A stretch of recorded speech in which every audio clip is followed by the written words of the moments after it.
নমস্কার বন্ধুরা, কৃষ্ণা পিয়াস কিউট গোপাল চ্যানেলে আপনাদের সবাইকে জানাই স্বাগতম। বন্ধুরা, আজ আপনাদের সঙ্গে শেয়ার করে নিতে চলেছি আমাদের ছোট্ট ননির স্নানযাত্রার কিছু সুন্দর মুহূর্ত। তো চলুন বন্ধুরা, ভিডিও শুরু করা যাক। যেহেতু এই বছর স্নানযাত্রা তিথি শুরু হচ্ছে 21শে জুন, 6ই আষাঢ় শুক্রবার সকাল 7:32 থেকে পরদিন সকাল 6:22 পর্যন্ত।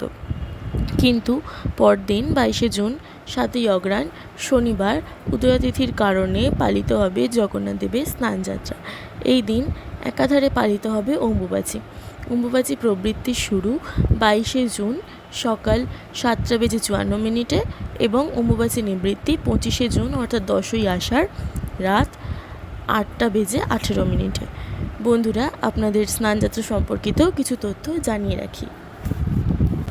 কথিত আছে, জ্যৈষ্ঠ মাসের পূর্ণিমা তিথিতে স্বয়ংভূ মনুর যজ্ঞে আবির্ভূত হয়েছিলেন ভগবান জগন্নাথ দেব। তাই এই জন্য স্নান পূর্ণিমা তিথিকে জগন্নাথ দেবের আবির্ভাব তিথি বা জন্মতিথি হিসেবে পালন করা হয়ে থাকে এবং স্বয়ংভূ মনু এই তিথিকে ভগবান জগন্নাথ দেবের জন্ম উৎসব হিসেবে পালন করার নির্দেশ দেন। এবং এই স্নান উৎসবের 15 দিন পরেই শুরু হয় রথযাত্রা উৎসব। এই স্নান পূর্ণিমার পবিত্র তিথিতে ভগবানকে মন্দিরের গর্ভগৃহ থেকে বাহিরে নিয়ে এসে রত্নবেদীর উপরে অবস্থান দেওয়া হয় এবং পূর্ণকুণ্ড থেকে জল তুলে নিয়ে ভগবানকে 108 ঘড়া জলে স্নান করানো হয় এবং স্নানের পর আসে ভগবানের জ্বর।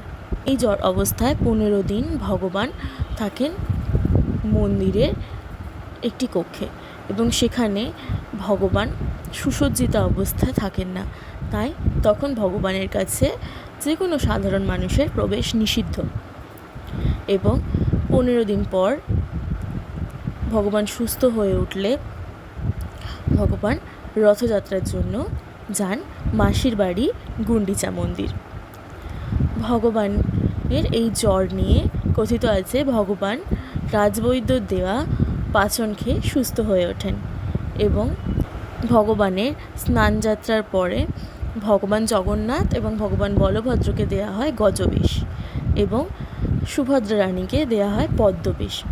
প্রজাবৎসল রাজা ইন্দ্রদ্যুম্ন ব্যবস্থা করেছিলেন স্নানযাত্রার সময় ভগবানকে জনসাধারণ মানুষ যাতে দেখতে পায়, সেই জন্য তিনি গর্ভগৃহ থেকে রত্নখচিত বেদিতে ভগবানকে নিয়ে আসার নির্দেশ দেন এবং স্নানযাত্রার মধ্যে জনসাধারণও অংশগ্রহণ করতে পারত।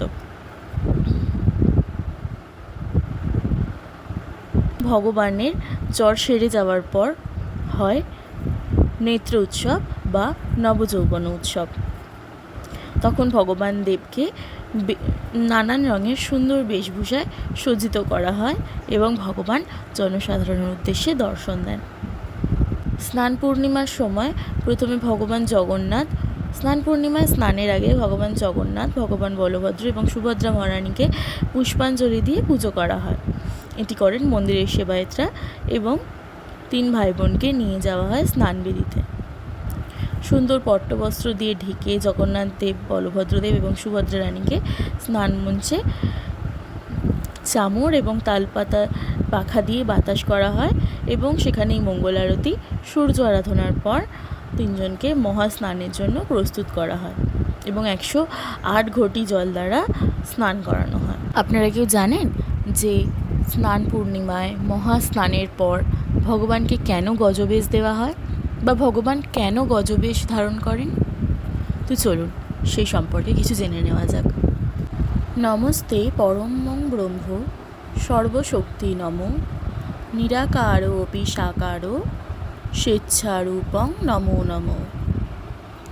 কথিত আছে, একবার কর্ণাটক দেশ থেকে গণপতি ভট্ট একজন ব্রাহ্মণ শ্রীনীলাচলে স্নানযাত্রায় উপস্থিত হন। ব্রাহ্মণ ভট্ট গণপত্য বা শ্রী গণেশের একান্ত ভক্ত ছিলেন।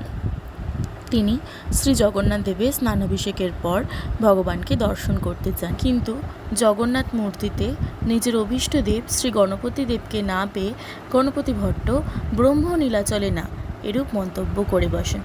মহাপ্রভুর কাছে সিদ্ধিদাতা গজানন ধর্ম প্রকাশের প্রার্থনা জানান।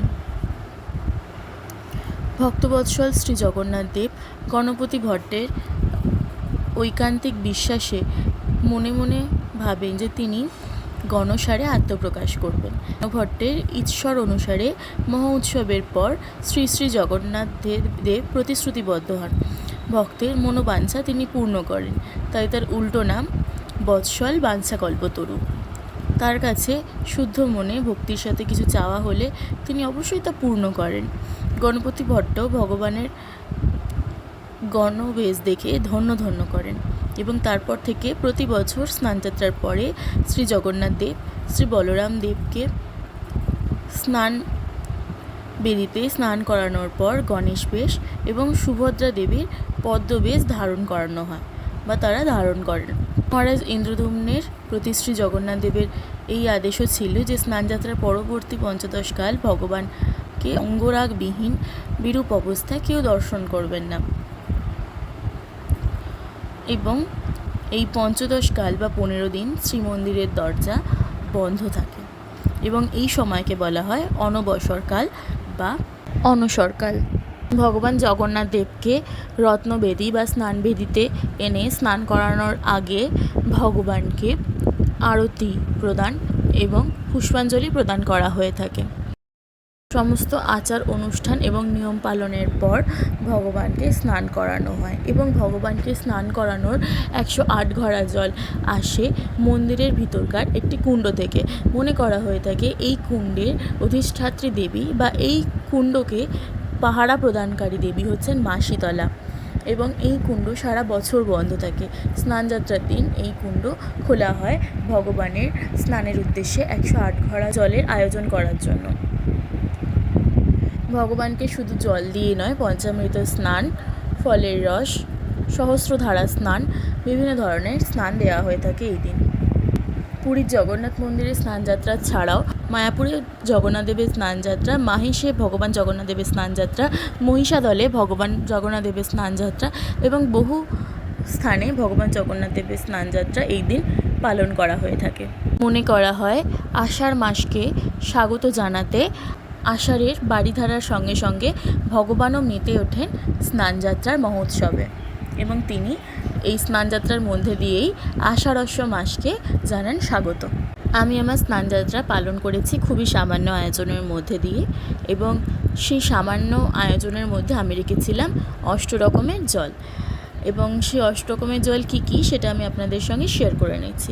যেহেতু আমাদের বাড়ির জগন্নাথ দেব মাটির এবং জল দেওয়া কোনোভাবেই সম্ভব নয়, তাই আমি সুন্দর করে অগুরু এবং গোলাপ জল দিয়ে মুছিয়ে নিয়েছিলাম ভগবান জগন্নাথ দেব, বলভদ্র দেব এবং দেবী সুভদ্রার মুখমণ্ডল এবং এছাড়াও আমি আমার গোপালকে জগন্নাথ দেব কল্পনা করে দিয়েছিলাম স্নানযাত্রা এবং স্নানযাত্রার জন্য আমি গোপালকে ঘুম থেকে তুলে নিয়ে গোপালের পোশাক বদল করে আমি গোপালকে সুন্দর করে ফুলের মালা পরিয়ে এবং আরতি দিয়েছিলাম ভগবানকে তুলসী জল, ফলের রস, পুষ্পপাপড়ি জল, হলুদ জল, পঞ্চামৃত জল, সুগন্ধি জল, চন্দন জল এবং গঙ্গা জল দিয়েছিলাম স্নানাভিষেক এবং এরপর ভগবানকে সুন্দর করে সাজিয়ে সুন্দর পুষ্প আতর দিয়ে ভগবানকে আরতি করে নিবেদন করেছিলাম প্রসাদ এবং ভগবানের প্রণাম মন্ত্র উচ্চারণ করে নিয়ে ভগবানকে সুগন্ধি সেবা দিয়েছিলাম সেই দিনকের মতো স্নানযাত্রা। তো বন্ধুরা, আপনাদের যদি ভিডিওটি ভালো লেগে থাকে তবে চ্যানেলটি অবশ্যই সাবস্ক্রাইব করে আমার পাশে আমার বন্ধু হয়ে থাকতে অবশ্যই ভুলবেন না এবং ভিডিওটি ভালো লাগলে অবশ্যই লাইক করতে ভুলবেন না এবং আপনাদের মতামত কমেন্ট সেকশনে জানাতেও অবশ্যই ভুলবেন না এবং চ্যানেলটি সাবস্ক্রাইব করে পাশে থাকা বেল আইকনটি প্রেস করে দিয়ে অল বাটনে ক্লিক করতে অবশ্যই ভুলবেন না, যাতে নিত্য নতুন ভিডিও এলে ভিডিও সংক্রান্ত সমস্ত নোটিফিকেশান আপনাদের কাছে পৌঁছে যেতে পারে খুব সহজেই এবং এরকম জানা অজানা তথ্য পেতে অবশ্যই চ্যানেলটিকে সাবস্ক্রাইব করে আমার বন্ধু হয়ে এবং কৃষ্ণপ্রিয়া কিউট গোপাল চ্যানেলের একজন বন্ধু হয়ে পাশে থাকতেও অবশ্যই ভুলবেন না। ধন্যবাদ। আপনাদের সকলকে জানাই শুভ স্নানযাত্রা এবং শুভ রথযাত্রার আন্তরিক অনেক অনেক শুভেচ্ছা এবং আমার প্রণাম। ধন্যবাদ।